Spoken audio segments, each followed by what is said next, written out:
Russia developed a new weapon to shoot down US and European missiles. The Russian military conducted tests of the S-500 Prometheus air defense system, which they claim is capable of shooting down hypersonic targets, reports Defense Express. Supposedly, during these tests, the S-500 system demonstrated the ability to shoot down hypersonic aerial targets. As an example, they cite prospective Western hypersonic missiles, combat units of intercontinental ballistic missiles, or guided warheads, as well as short-range ballistic missiles. Russia claims that such capabilities of the S-500 were supposedly confirmed during the launch of an intercontinental ballistic missile from the Tula nuclear-powered submarine of the Russian Northern Fleet, which was launched in the Laptev Sea. Russian authorities attribute the successful destruction of targets to powerful radars, electronic computing systems, and highly maneuverable anti-aircraft missiles. Among publicly available information, it is noted that the Russian anti-aircraft missile system is a new generation of anti-aircraft missile systems, which are expected to apply the principle of separate resolution of tasks for the destruction of ballistic and aerodynamic targets. As early as 2021, Russian Deputy Prime Minister Yuri Borisov claimed that the S-500 system was allegedly in serial production. There are also plans to develop a naval version of the promising S-500 anti-aircraft missile system, including for installation on the Storm aircraft carrier project. Previously, a representative of the Defense Intelligence of the Ministry of Defense of Ukraine, Major General Vadim Skibitsky, stated that during the war, Russia transferred air defense systems from the Far East and the northern region to Moscow and the occupied Crimea. However, the power of defense does not always correspond to the aggressor's statements. The representative of the military intelligence reported that the most powerful complex they have in service is the S-400, but even it is not entirely perfect. There are cases when their equipment fails. The well-known Pantsir also misses our aircraft, which ultimately reach their targets, he added. In Syria, Hezbollah is training Russian drone operators. In Syria, Russian operators of Iranian-made UAVs are being trained by Hezbollah for the war against Ukraine. This was reported by the main intelligence directorate of the Ministry of Defense of Ukraine. The report notes that they are being trained at the Syrian airfield of Shayrat.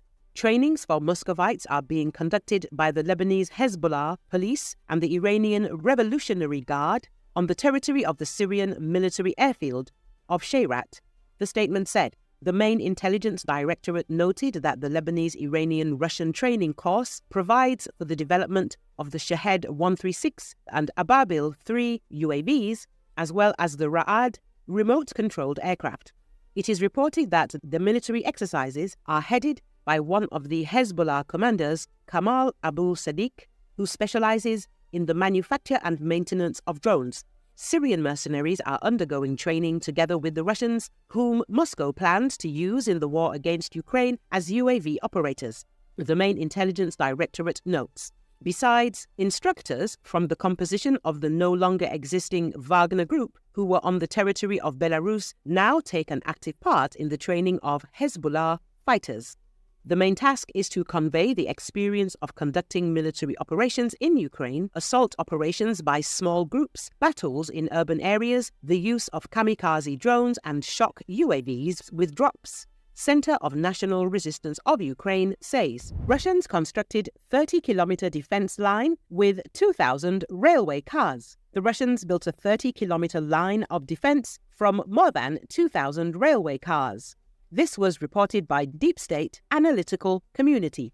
The continuous construction stretches along the branch line from the railway station in Olenivka to Volnovakha and has about 2,100 wagons of various types. It is reported that the construction of this massive defensive line began in July 2023. For its construction, apparently, rolling stock was used, stolen from the temporarily occupied territories. Such a defensive structure, which in fact represents a solid wall, is a very serious obstacle in the way of advancing troops. Given that some sections of the railway track are built with a high road bed, such a defensive line is a full-fledged defensive shaft. It is possible to overcome it only after large-scale engineering works, disengagement of wagons, removal from tracks, or movement to another place. However, these engineering works will be accompanied by the counteraction of the Russians. In addition to problems for Ukrainian troops, such a line of defense also creates problems for the Russians themselves. Logistics for advanced positions can be difficult due to an obstacle. In addition, such a barrier creates an obstacle to maneuver. This is a very specific engineering structure, the effectiveness of which is difficult to assess. The idea is clear: an obstacle to the advancement of the defense forces. It can be considered as a separate line of defense because it is extremely difficult to damage, move, or blow up the 30-kilometer mass of metal, and the movement of equipment through such a blockage without breaking through the corridor is impossible, writes the Deep State team.